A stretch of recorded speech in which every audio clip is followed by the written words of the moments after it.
Oke, silakan. Bismillahirrahmanirrahim. Assalamualaikum warahmatullahi wabarakatuh. Selamat pagi dan salam sejahtera bagi kita semua. Dewan juri dan panitia yang saya hormati, serta para pustakawan Indonesia yang hebat, yang berbahagia. Di sini saya Herwan Junaidi akan menyampaikan materi pustakawan yang adaptif, kreatif, dan inovatif, siap wujudkan SDM unggul Indonesia maju. Ini outline yang akan saya sampaikan, ada 5 poin. Yang pertama, pendahuluan. Berdasarkan hasil riset Bank Dunia tahun 2018 tentang indeks sumber daya manusia, bahwa Indonesia menempati peringkat ke-87 dari 157 negara di dunia, di mana Indonesia memiliki skor 0,53. Indonesia tertinggal dari beberapa negara Asia Tenggara seperti Singapura, Malaysia, Vietnam, Thailand, dan Filipina. Data Bank Dunia tersebut selaras dengan data BPS 2020, di mana tingkat pengangguran Indonesia sebanyak 35,4% yang tersebar di seluruh jenjang pendidikan. Namun yang penyumbang tertinggi di tingkat SMK 8,49%. Untuk mengejar ketertinggalan tersebut, pemerintah telah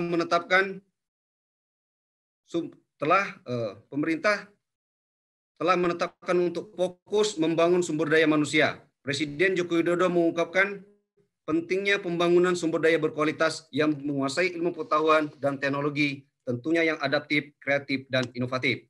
Yang kedua, modal bangsa Indonesia. Indonesia memiliki 4 modal. Yang pertama, sumber daya manusia. Saat ini Indonesia menduduki peringkat keempat populasi penduduk terbanyak di dunia setelah Cina, India, Amerika.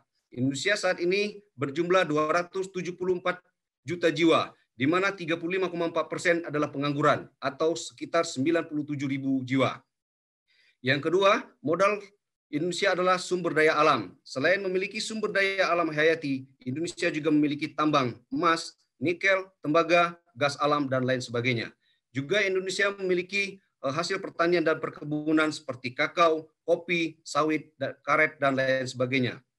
Bahkan Indonesia di masa penjajahan sudah menjadi primadona karena memiliki rempah-rempah yang ada di daratan Ternate dan Tidore, Maluku Utara. Modal yang ketiga, Indonesia adalah negara ketiga demokrasi setelah India dan Amerika, di mana demokrasi di Indonesia sudah dimulai sejak awal kemerdekaan. Demokrasi adalah sistem pemerintahan yang dilaksanakan oleh rakyat, dari rakyat, dan untuk rakyat. Modal yang keempat, letak geografis dan maritim. Kita bangsa Indonesia harusnya menyadari bahwa posisi geografis Indonesia sangatlah strategis sebagai negara maritim yang berpotensi menjadi salah satu pemimpin kunci perdagangan internasional dan juga transportasi laut antar negara. 3. Menyiapkan SDM yang unggul melalui peningkatan kualitas dan produktivitas tenaga kerja. Seperti dokter, lawyers, ada pustakawan, pramugari, teknisi, dan profesi lainnya. Membangun SDM berbasis kompetisi yang berdaya saing. Idealnya tenaga kerja mendapatkan pengembangan kompetensi melalui pendidikan, lembaga diklat, dan pengembangan karir. Adapun tujuan pengembangan kompetensi SDM agar lebih kompeten dan potensial, sehingga menjadi SDM yang memiliki produktivitas dan kualitas di atas rata-rata dan siap bersaing nasional untuk menuju Indonesia Maju 2045. Membangun kompetensi pustakawan. Nah, di sini kita sebagai pustakawan hendaknya memiliki 3 kompetensi. Yang pertama, kompetensi spiritual yang dilandasi oleh nilai-nilai agama, budaya, etos kerja, disiplin, loyalitas, dan tanggung jawab. Yang kedua, kompetensi sosial. Pustakawan harus beradaptasi dengan lingkungan, komunikasi, dan kerjasama dengan orang lain. Yang ketiga, pustakawan harus meningkatkan kompetensi teknis, kemampuan teknis substansi sesuai dengan bidang tugas dan profesinya. Tentunya melalui jalur lembaga pendidikan, lembaga diklat, dan juga pengembangan karir. Yang keempat, peran pustakawan. Berdasarkan definisi pustakawan dalam Undang-Undang 43 tahun 2007 tentang perpustakaan, bahwa pustakawan memiliki peran 1. Menyampaikan informasi kebutuhan pemustaka dalam berbagai bentuk kemasan. 2. Literasi informasi untuk meningkatkan minat baca. 3. Inovasi transformasi perpustakaan berbasis inklusi sosial. 4. Menyediakan berbagai layanan informatif dan dengan memanfaatkan teknologi informasi. 5. inovasi perpustakaan digital. Nah, ini Pustaka Bogor mengembangkan berinovasi melalui aplikasi Itani, Perpustakaan dalam Genggaman, merupakan aplikasi perpustakaan digital berbasis Android. Saat ini jumlah koleksi sebanyak 4.368 rekod. Selain itu, Pustaka juga memiliki portal repositori, merupakan kumpulan koleksi digital lingkup Kementerian Pertanian yang diupload oleh para pustakawan dan pengelola perpustakaan lingkup Kementerian Pertanian yang sudah terintegrasi dari Sabang sampai Merauke. Selanjutnya, inovasi aplikasi Candil. Karena saya ini mewakili Jawa Barat, maka saya juga akan mempromosikan bahwa Dispusibda Jawa Barat sudah memiliki aplikasi Candil, yaitu Maca Dina Digital Library. Koleksi yang dimiliki saat ini adalah 500 judul e-book. Masing-masing ada 3 eksemplar. Inovasi selanjutnya adalah inovasi Library in Action, yaitu transformasi layanan perpustakaan berbasis secara virtual untuk menghadirkan layanan kepada pemustaka. Di mana biasanya pemustaka yang datang langsung ke perpustakaan, namun karena dengan kondisi pandemi seperti ini, akhirnya pustaka berinovasi untuk mendekatkan perpustakaan kepada pemustaka melalui live library tour layanan perpustakaan. Dan juga pustaka memberikan live library preservasi dan konservasi antikvariat terkait dengan teknik laminasi, bleaching, dan juga ahli media.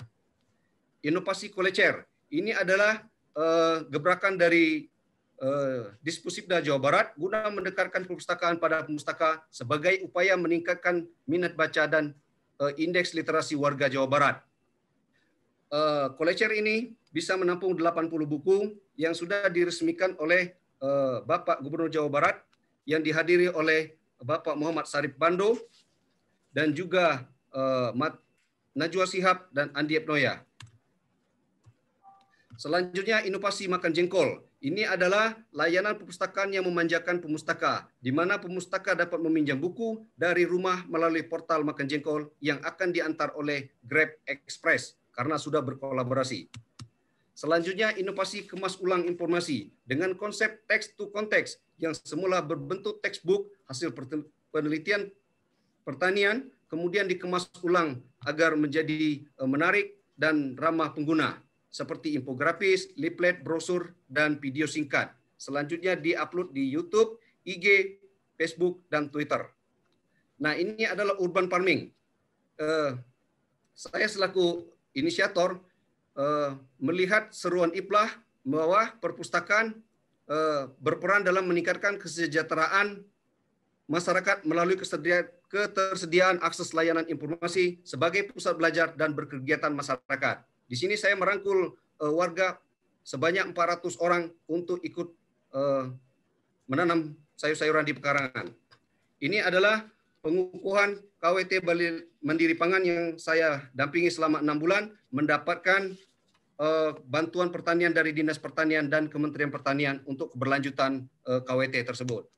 Nah, ini adalah Farm to School atau pertanian masuk sekolah, di mana saya mengenalkan inovasi teknologi pertanian secara teori dan praktek kepada siswa dan siswi agar mereka dapat mengetahui dunia pertanian dan cinta pertanian sejak usia dini. Demikian yang dapat saya sampaikan. Lebih dan kurang saya mohon maaf. Hatur nuhun, salam literasi. Salam literasi. Terima kasih.